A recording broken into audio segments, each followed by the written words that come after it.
America owes $34 trillion. If you counted $1 every second, it would take you over 100,000 years just to finish counting.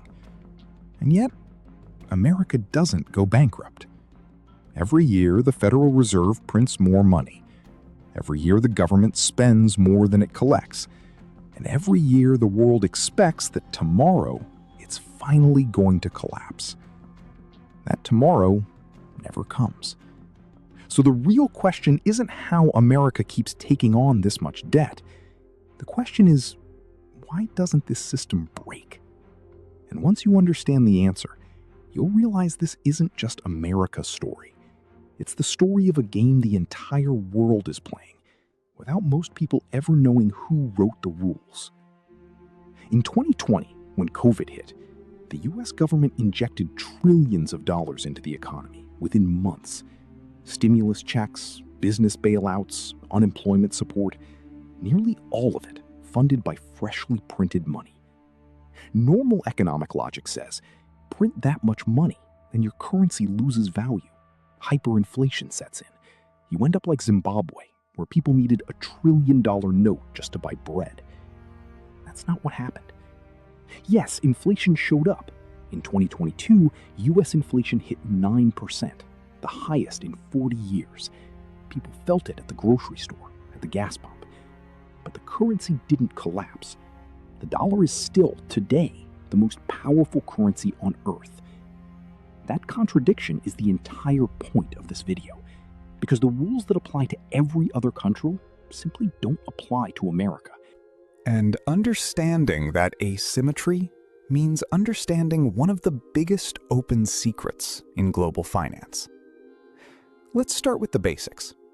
When the US government needs money, it has two options: raise taxes or borrow. Raising taxes is politically painful, so it borrows. It does this by selling treasury bonds, essentially an IOU, a promise that says we'll pay this back with interest. Anyone can buy these bonds: countries, banks, investors, ordinary people. But when there aren't enough buyers in the market, or the government needs cash fast, the Federal Reserve steps in and buys those bonds itself, using money it creates out of thin air.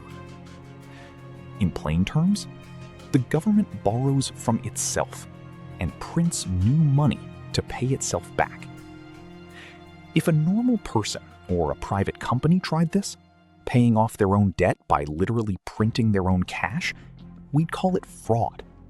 But when a government does it with a currency that happens to be the world's reserve currency, we call it monetary policy.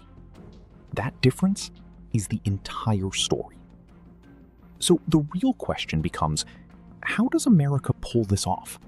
Over and over, without the currency collapsing? The answer, in one word, demand. Every major country in the world needs dollars to trade, to buy oil, to hold as reserves. Saudi Arabia sells oil, gets paid in dollars. China sells goods to America, gets paid in dollars. Then these countries turn around and park their surplus dollars right back into US Treasury bonds. Which means the rest of the world stands in line to buy America's debt. This system traces back to 1944, to the Bretton Woods Agreement, when the dollar was pegged to gold. In 1971, Nixon severed that link. But the demand for dollars didn't disappear, because by then, the entire architecture of global trade had already been built around it. Economists call this the exorbitant privilege, a phrase coined by a French finance minister in the 1960s, with more than a little envy behind it. Because if any other country borrowed this much, its currency would crash. America gets to skip that outcome because its debt is denominated in the one currency the entire world needs. It's a closed loop, and inside that loop, America looks almost untouchable. Up to this point, everything sounds like a free lunch. But a free lunch is never actually free. Someone, somewhere, pays the bill. The first cost? Inflation, which hits everyone holding dollars, whether they're American or someone overseas keeping their savings in dollars because they assumed it was the safe choice. The second cost, rarely talked about, interest payments.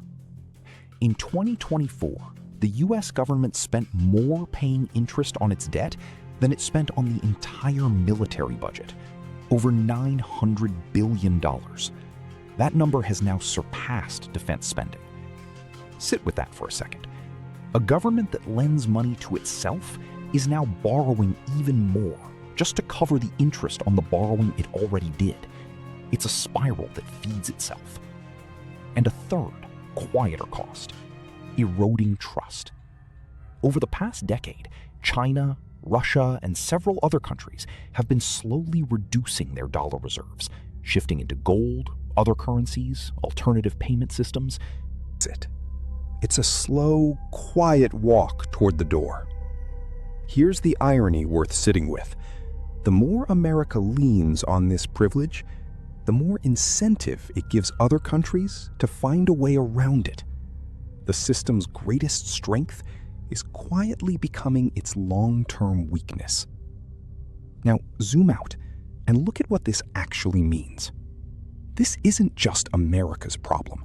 It's a structural fragility built into the entire global financial system. The world's economy runs on a currency controlled by a single country, shaped by that country's own domestic politics. When the Federal Reserve raises interest rates to control US inflation, the whole world feels it. Developing countries that borrowed in dollars suddenly find repayment far more expensive. Between 2022 and 2023, several emerging economies, Sri Lanka, Pakistan, Ghana, fell into currency crises, partly because the dollar strengthened as the Fed raised rates. So one country's monetary policy ends up deciding economic stability for the rest of the planet. That's not a conspiracy. It's just the structure. But the structure itself is the risk. And if that trust ever breaks, if the world ever decides the dollar shouldn't be the reserve currency anymore, then debt that looks manageable today could become unsustainable overnight. Because on that day, America wouldn't be able to just print its way out. It would need real buyers at real interest rates, like every other country on Earth. When might that happen? No one really knows. Maybe never. But almost every economist who studies this system agrees on one thing. It isn't permanent. It's just that, so far, no better alternative has emerged. So we come back to where we started. Why doesn't America go bankrupt? Because the world, knowingly or not, has accepted a system where the demand for one currency runs so deep that the rules everyone else has to follow simply don't apply to it. But the real question isn't when this system will break. The real question is, when it finally does, will the world have any alternative ready? Or are we all quietly depending on a system that was never built with a backup plan? Because the bigger the privilege, the bigger the collapse when it finally comes.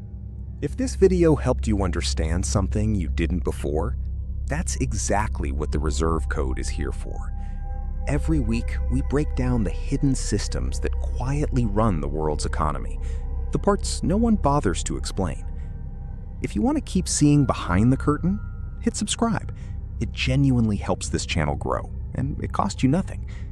And if this made you think differently, even for a second, share it with someone who'd find it interesting too. We'll see you in the next one.